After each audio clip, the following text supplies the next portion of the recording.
Day, in the grand estate of the Beaumont family, a story unfolded, one that defied the rigid lines of class and expectation. It was the story of Arthur Beaumont, the sole heir to a vast fortune, a man accustomed to the gilded cage of high society, and Eleanor, a young woman whose world was one of service, her hands calloused, but her spirit unbroken. She was a maid in his family's sprawling mansion. Their first meeting wasn't in a grand ballroom, but in the quiet solitude of the library.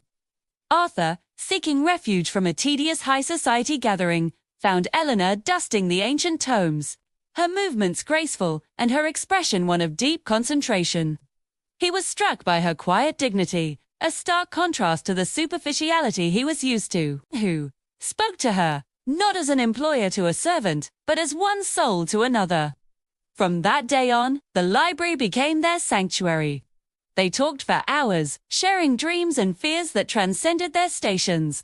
Arthur saw in Eleanor a brilliance and warmth that outshone any jewel he could ever possess. Lonyo found in Arthur a kindness and a genuine heart, a man who saw her asterisk, not just her uniform. A love, as unexpected as it was profound, began to blossom in the hushed corners of the great house. But their connection was a secret whispered in hallways and hidden in stolen glances. Arthur's family would never approve. The world they lived in was built on foundations of status and propriety, and their love was a threat to that very order. They were warned, both by concerned friends and by the unwritten rules of their society, that their love was a fantasy, a dangerous one that could only lead to ruin. The pressure mounted, forcing them to question if a love that shouldn't exist could ever truly survive.